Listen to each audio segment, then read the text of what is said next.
నా యొక్క వ్యక్తిగతమైనటువంటి జీవితం అంతా కూడా భగవంతుడి యొక్క ఆశీర్వాదంతోనే ప్రతిదీ జరిగింది.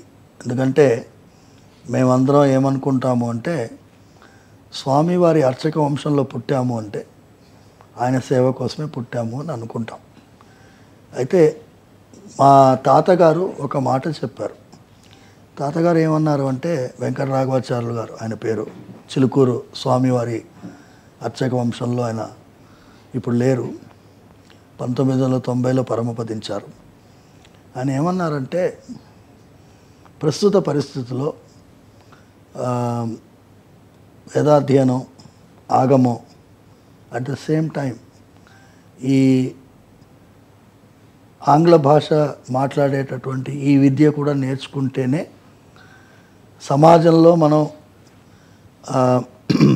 మన విషయాలు సరిగ్గా చెప్పగలము అనేటటువంటి ఒక ముఖ్యమైనటువంటి అంశాన్ని చెప్పడం వల్ల మాకు 2 మార్గాలు ఉండే. ఒకటి వేద పాఠశాలలో జాయిన్ కావడం, లేకపోతే ఇందులో పూర్తిగా 2 జరుగుతుంది. మా తాతగారి దగ్గర మా స్వామివారి సేవ గురించి, ఆగమం గురించి, దేవాలయం, ఎందుకంటే ఆయన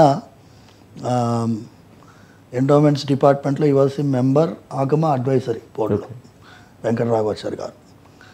అయితే మా నాన్నగారు నాకు పెద్ద ఇన్స్పిరేషన్ అండి. ఆయన ఎలాగంటే చిన్నప్పటి నుంచి ఆయన చూస్తూ ఉన్నాను. ఆయన మేమైనా శిఖ లేకుండా స్కూల్కి వెళ్ళేవాళ్ళం, కానీ ఆయన శిఖతోటి టర్బన్ కట్టుకొని యూనివర్సిటీలో వెళ్ళేవారు. ఆయనను చూస్తూ చూస్తూ చూస్తూ పెరిగాను.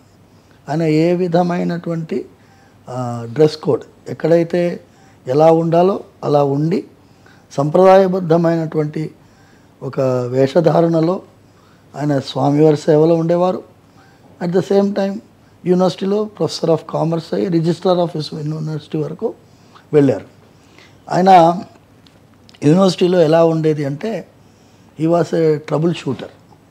ఎప్పుడైనా భయంకరమైనటువంటి క్వశ్చన్ పేపర్స్ లీక్స్ కానీ ఏదైనా జరిగినా కూడా he was called for taking charge. ఆయనని controller of exams, chief warden of hostels and messes 2 ఒకటే సమయంలో 2 పోర్ట్ఫోలియోలు నిర్వహించినటువంటి ఏకైక అడ్మినిస్ట్రేటర్ మా నాన్నగారు సౌందరరాజన్ గారు.